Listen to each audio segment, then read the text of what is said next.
बहुत समय पहले की बात है। 7 समंदर पार बादलों से ढके पहाड़ों के बीच एक सुंदर और समृद्ध राज्य था, सुखनगर। इस राज्य पर राजा वीरेंद्र और रानी सुमित्रा का राज्य था। वे दोनों न्यायप्रिय, दयालु और विद्वान थे। प्रजा उन्हें अपने माता पिता की तरह मानती थी। राजा और रानी की एक ही बेटी थी, शहजादी अनमोल। वह जितनी सुंदर थी उतनी ही होशियार भी। उसकी हंसी से महल के बागों में बहार आ जाती थी। उसकी चाल में ऐसा नजाकत था कि हर कोई देखता रह जाता। लेकिन अनमोल की एक खास पहचान थी। उसे हाई हील पहनने का बड़ा शौक था। उसके पास रंग बिरंगी हीरे मोती जड़ी हुई, यहाँ तक कि जादुई हाई हील्स भी थी। जब भी वह महल के गलियारों में चलती, उसकी हील की टक टक आवाज सबका ध्यान खींच लेती। राजा रानी अपनी बेटी से बहुत प्यार करते थे और चाहते थे कि उसकी शादी सबसे खास, सबसे बड़ी और दुनिया की सबसे महंगी शादी हो। एक दिन पड़ोसी राज्य से खबर आई। वहां के राजकुमार आर्यवीर ने अनमोल को देखने की इच्छा जताई। आर्यवीर साहसी, बुद्धिमान और विनम्र था। वह तलवारबाजी में माहिर था, पर दिल से उतना ही दयालु।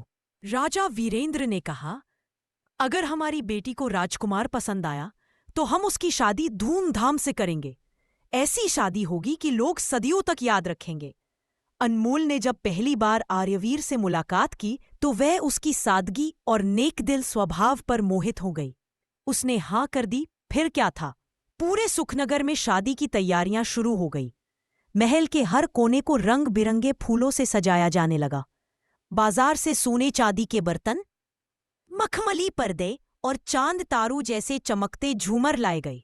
नर्तक और गवैये दूर देशों से बुलाए गए। रानी सुमित्रा ने आदेश दिया, हमारी बेटी की शादी दुनिया की सबसे महंगी शादी होनी चाहिए। हर मेहमान को सोने की थाली में खाना मिलेगा और हर गली, हर चौक रोशनी से जगमगाएगा। राजा ने कहा, 10 हाथियों पर सोने की जंजीरें चढ़ाओ, 100 घोड़े सजाओ, महल के चारों ओर इत्र के फव्वारे छिड़कवाओ। ये शादी पूरे जहां की नजरों में सबसे बड़ी होनी चाहिए। अनमोल खुद भी बहुत उत्साहित थी।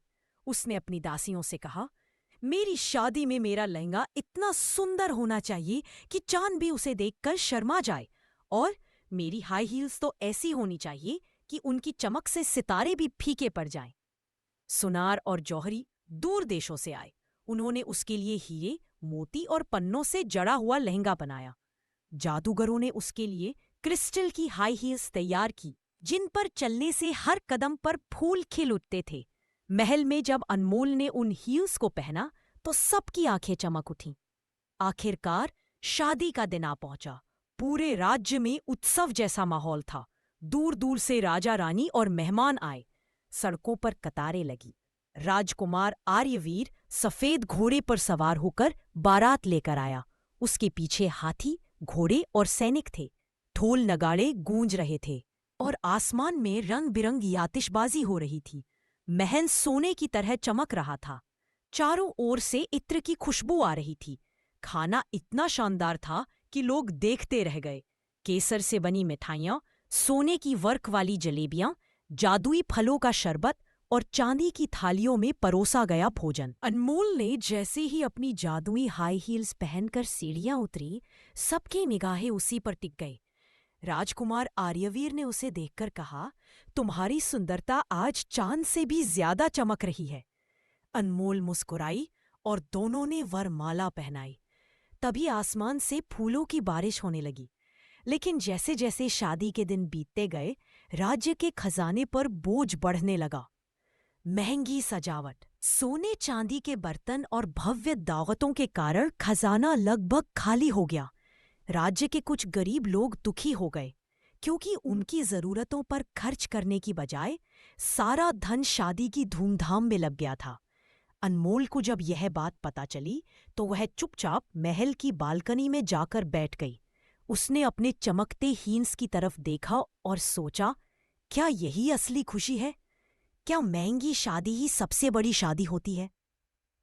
अनमोल ने अपने माता पिता और राजकुमार से कहा, मुझे महंगी चीजें पहनना पसंद है, लेकिन अगर मेरी खुशी के लिए हमारी प्रजा दुखी हो रही है तो इसका कोई मतलब नहीं।